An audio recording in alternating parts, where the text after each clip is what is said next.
Okay. So thank you for joining the session.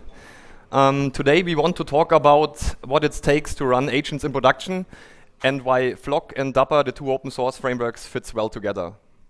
Before we start, let us quickly introduce ourselves. My name is Martin Brandl. I'm working at the company White Duck as a CTO and cloud solution architect, and I help customers developing cloud native and intelligent applications. I'm Tilman Sattler. I work as a AI and software engineer at White Duck, where I mostly deal with in-house product development, developing solutions for our customers, and working on our internal open source Flock agent framework. All right, so I will start and give you a little overview about where we are coming from, and I want to cover a little bit of agentic AI basics. Then I will introduce our open source AI agent framework Flock and hand over to Tilman, who will go a little bit deeper.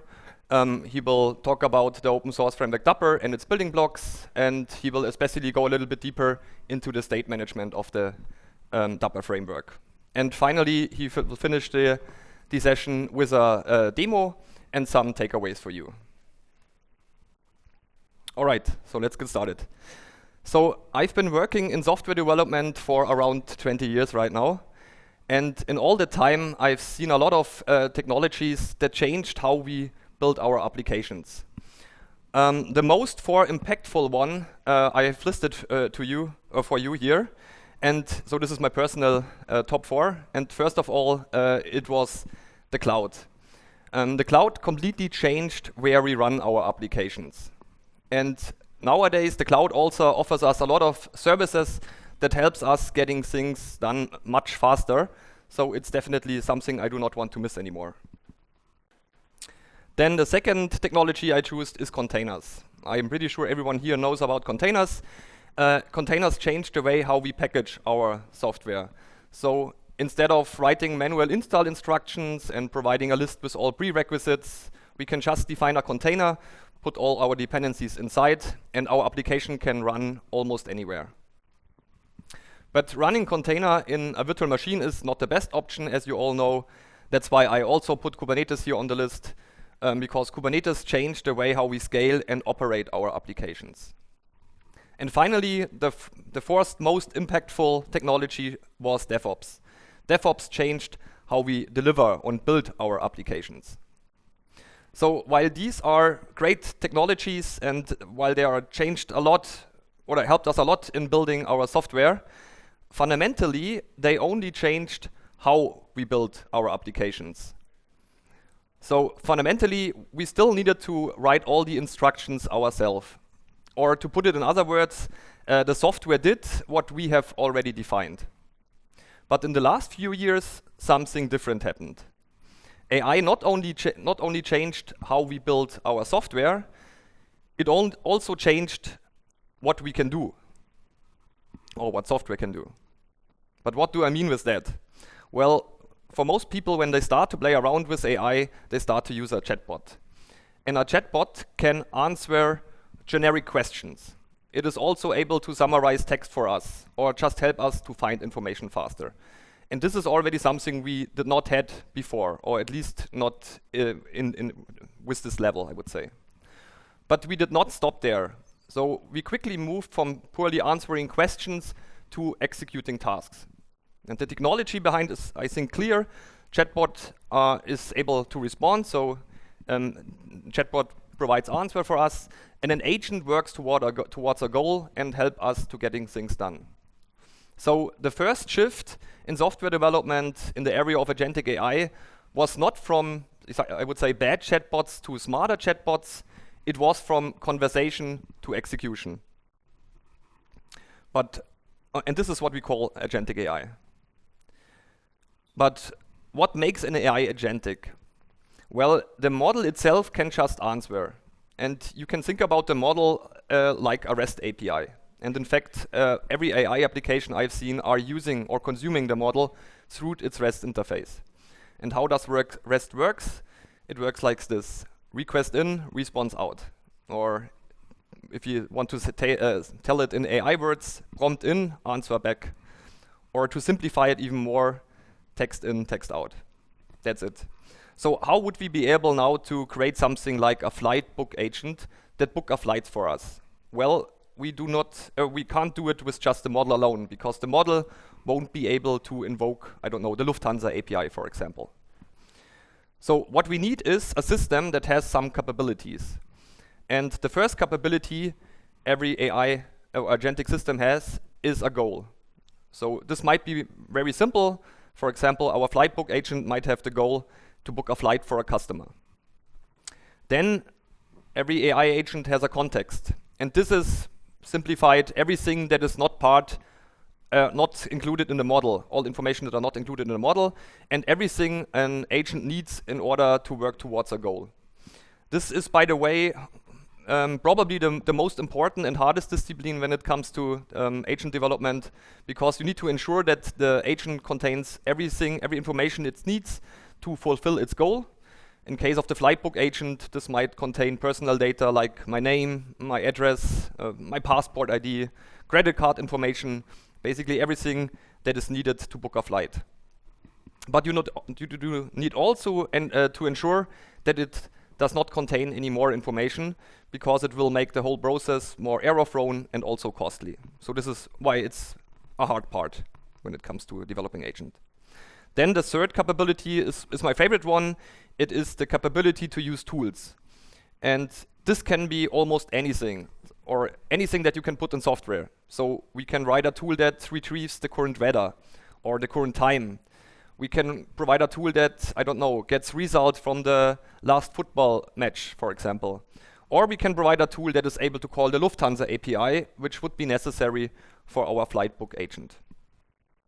And finally, an agent has instructions. This is simplified, say the process it follow with all the do's, what it should do, and also what it should avoid. So the takeaway here is that the model itself is just one part of agentic system. The system, with all its capability, of course, including the model, makes something agentic. But agentic AI is more than just a single model call. Instead, agentic or an agent is following a loop or loops through the process. And this process is called the agent loop. And how this works is the following. The agent first starts with, first tries to observe its context. So it tries to find out which information are available and which data he has. And this is the foundation for the next step, where he wants to reason about what he will do next. And this, what he will do next, could be, for example, to call a tool.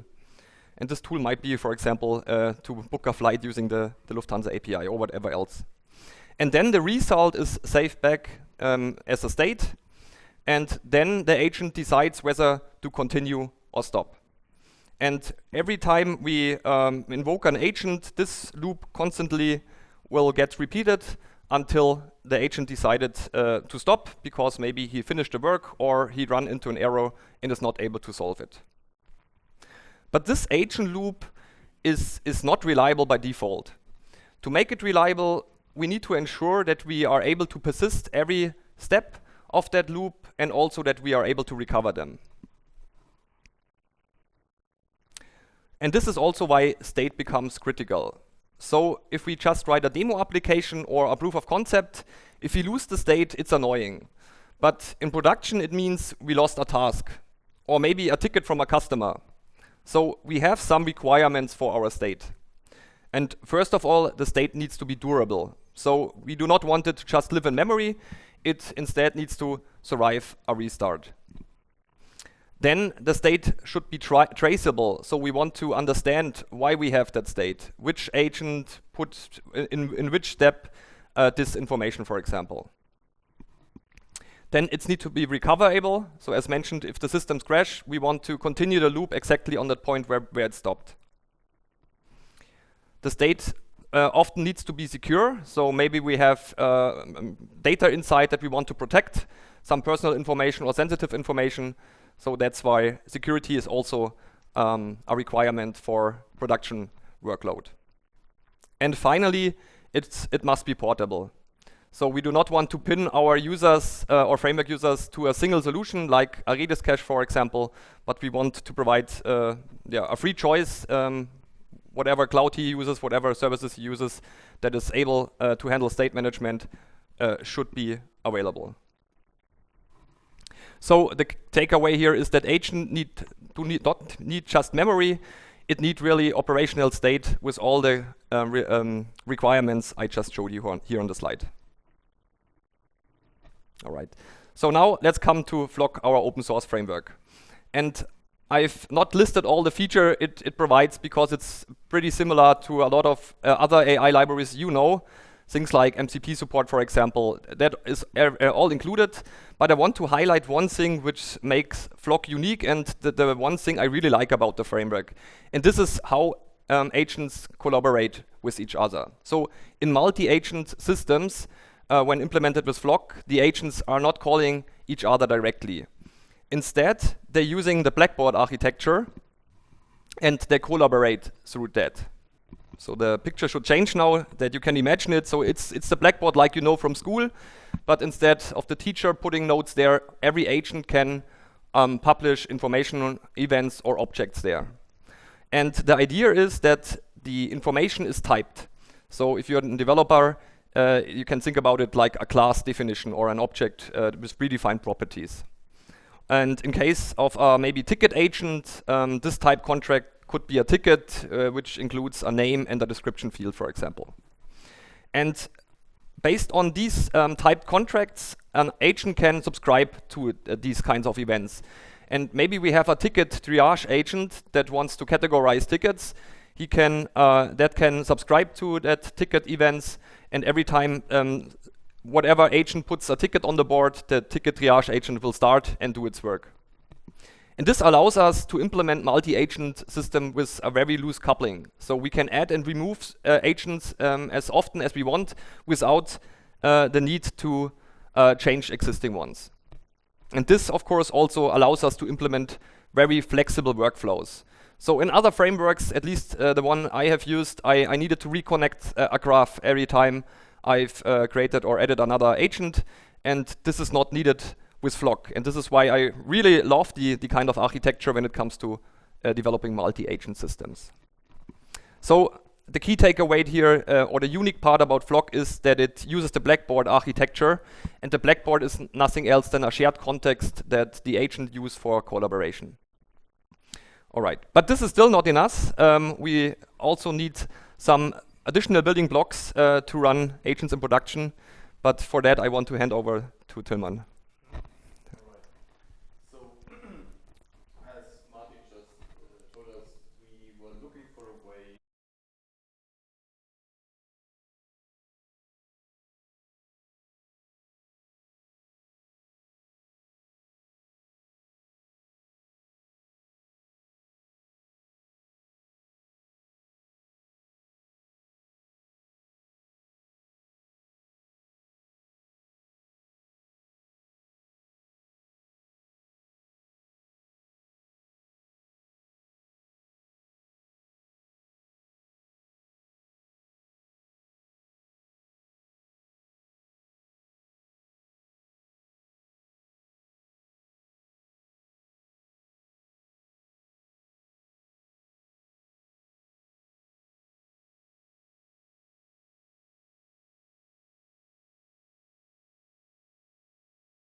almost out of time already, so perfect. Yeah. So, are there any remaining questions or anything that you'd like to ask us? Yeah. So, when I work, for example, program something, work with data, writing, the less I babysit it, or the less I, keep track of things, the worse the results might be. The more I have to fix, the more steps I have to make. And now, my question is, how much better can this be with something like this blackboard multi-agent architecture? If you understand what I mean. Yeah. Like how much more could I delegate and rely on this something like this instead of me spending a lot of time with it? So generally, Magst du die Frage nochmal kurz wiederholen? I've been asked, can you repeat the question? Nee, magst du sie noch wiederholen? So, the question... The question was, how much better are these Flock agents in comparison to classical coding agents? If agents generally tend to go off the rails, so to speak, when they're unsupervised. So generally, Flock agents themselves, our framework has not been designed for coding agent assistance. So these are not agents that actively work on projects, but these are more smart decision-making systems. I'm talking also general, doesn't really matter. So in general, we did have some trouble going in, to be honest. We managed to constrain that by relying on the patentic checking system and also by implementing these certain checks that are enforced by deterministic code by the orchestrator, so we can actually provide certain callbacks or lambda expressions in this case that actually check if the output matches some specified metric. So you can have deterministic code that only accepts an output from an agent if a certain metric is satisfied, but also you can stack these agents on top of each other. Of course, there's always going to be the problem that if you let them run fully unsupervised, that they might produce something that is not desirable. Generally speaking, though, we've really run into that problem. No, but in my point of view, you address something that is currently discussed a lot, including people like Peter Steinberg is talking about something that is called loop engineering. I'm not sure whether you heard about it, but the idea is that you put a box, a governance box, let's say, around your agents that comes with some guardrails. For example, you can add verification steps, and then the loop, the outside container, will check the agent's result, and then he will figure out, did it really finish the work, or do I need to restart it? And it can also realize, hey, I need to change its behavior. So maybe I need to change the instruction, or I need to add some data to the context for the agent in order to work towards its goal. So this is something that is currently very new in that field, and you can implement it already with another agent that are controlling the output of the agent. But I think there will be much more available on a platform level in the future. But yeah, the thing you are addressing is loop engineering.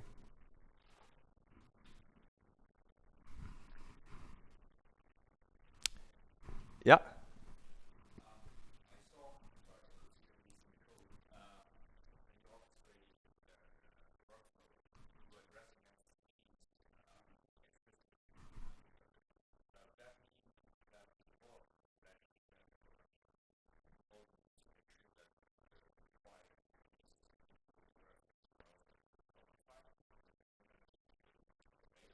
Not really, you can configure that. So here I've actually used the lazy approach, but, I'm sorry. So the question was, by referencing MCP servers directly, do we also need to make sure that the shipped container image also contains those MCP servers? So in this specific demo, I used the lazy approach and basically instructed the Flock orchestrator to download these MCP servers. In practice, you can basically just provide it with a remote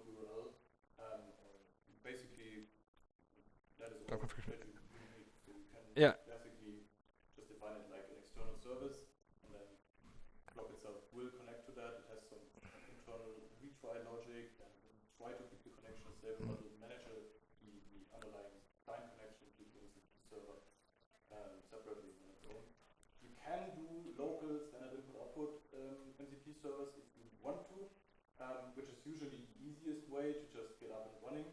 But you can, of course, just use remote servers that get deployed elsewhere that you know. Also, correct me if I'm wrong, but I think you can also like do not configure the MCP service and then it has all MCP servers that are configured within Flock available.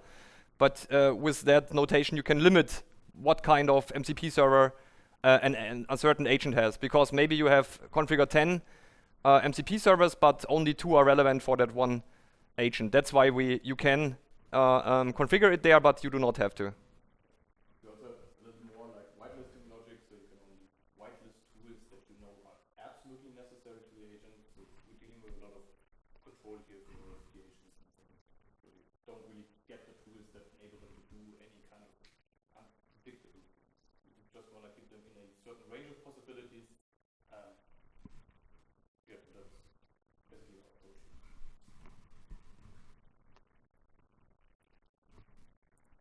Yeah.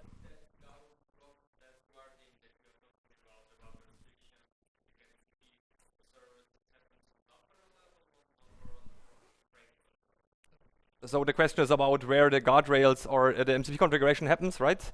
And it's not on Dapr level, it's within Flock, within the Flock framework. Any other questions? Yeah.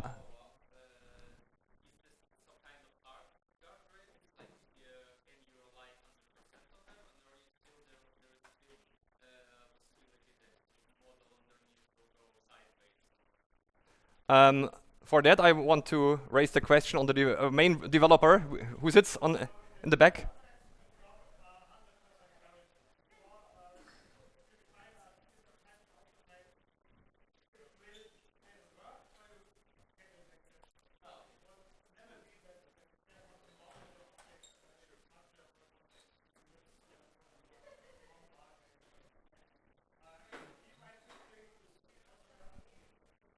Sind wir drüber, gell?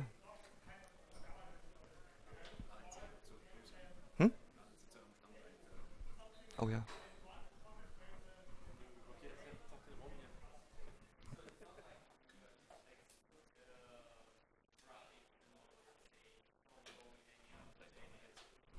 Okay, so for more questions, please come to our booth. We will be there.